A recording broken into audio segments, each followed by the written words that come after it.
Chapter 40. Jean sent Fourth Master Swan home, and they kissed. When Jean saw everyone in the private room clearly, she knew she had been tricked by Monica. She turned around and was about to leave. Monica grabbed her. Sister Jean. Usually, when Monica had something to ask of Jean, she would call her that. Jean looked grim. You finally came back, and we haven't gathered like this for a long time.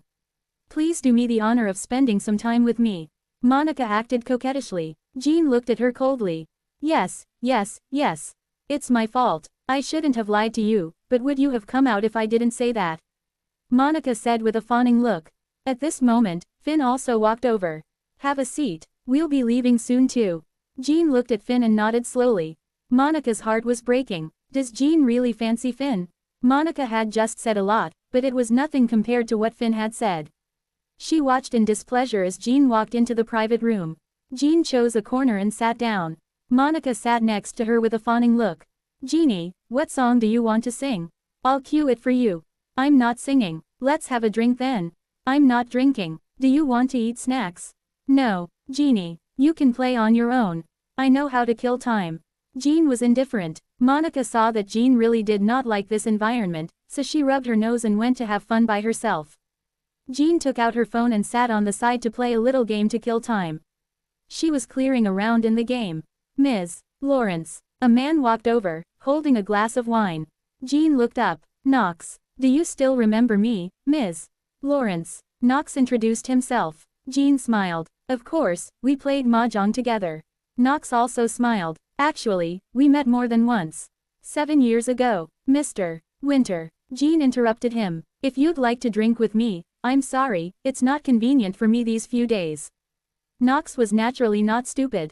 He knew that Jean did not want to say much, so he smiled and said, please help yourself then. Jean smiled. Knox returned to his seat and chatted with Fourth Master Swan and Finn while drinking. Jean continued to lower her head and play with her phone. Miss, here's your plain water.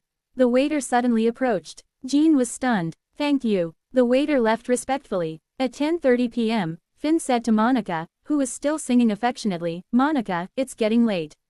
It's time to go back. It's only past 10 p.m. Monica was obviously not satisfied. Everyone has something to do tomorrow. Monica was helpless. She put down the microphone. Let's go then. She turned around and walked toward Jean. Jeannie, let's go. Okay. Jean stood up. Everyone also stood up from their seats. Monica looked at Fourth Master Swan and had an idea. She suddenly asked, Fourth Master, did you drink? Fourth Master Swan looked at Monica.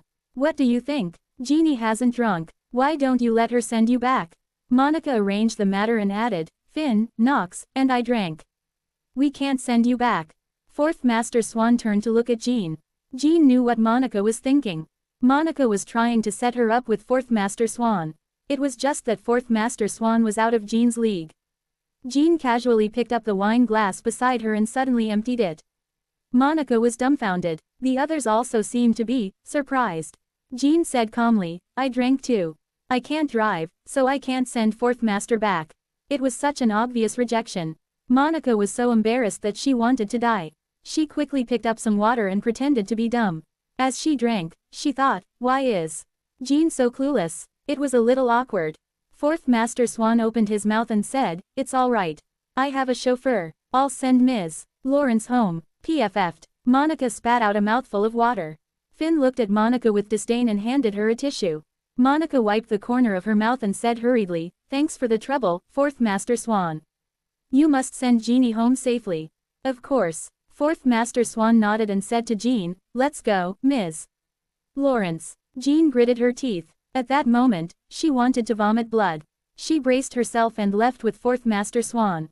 Monica watched them leave. No matter how she looked at it, she felt that they were a match made in heaven. She muttered, there's a chance. Knox stood by the side and smiled without saying a word. Ellipsis. Jean sat in Fourth Master Swan's car. The two of them had settled down, but the car did not start. After a long while, Jean could not hold it in any longer. She asked, are you still waiting for someone, Fourth Master? I'm waiting for you to fasten your seatbelt, Fourth Master Swan said bluntly. Quote. At that moment, Jean wanted to curse. She somewhat rudely fastened her seatbelt. Who the FCK wears a seatbelt in the backseat? After Jean fastened her seatbelt, the car drove on the wide streets of Southampton City. No one spoke on the way. Jean was only looking out of the window at all the darkness in Southampton City. Fourth Master Swan sat next to her and closed his eyes to rest. The car arrived at the Swans' private residence. Following that, the driver parked the car at Bamboo Garden. Jean turned her head and looked at the motionless Fourth Master Swan. Experience told her that she could not expect Fourth Master Swan to take the initiative. She opened her mouth and said, "Fourth Master, we're here." Fourth Master Swan's eyes moved slightly. He opened his eyes and looked straight at Jean. Jean repeated, "We're here." "Yes," Fourth Master Swan replied and said slowly, "Ms.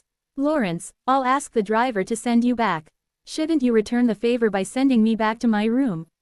"Are you drunk, Fourth Master Swan?" "Ms. Lawrence, you're wise indeed."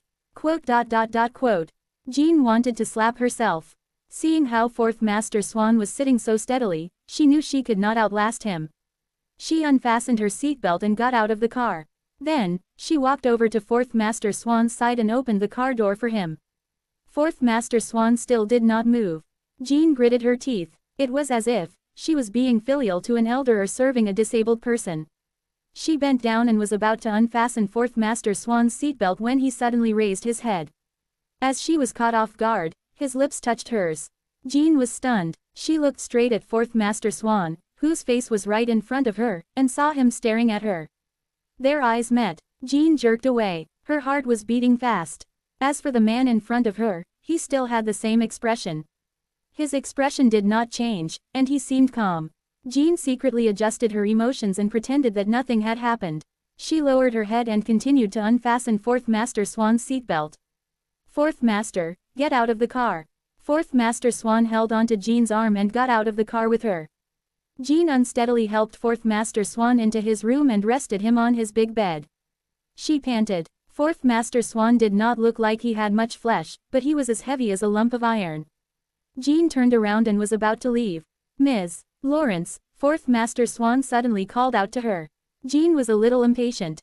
She turned around. "Yes, Fourth Master. Next time you kiss me, remember to stick out your tongue."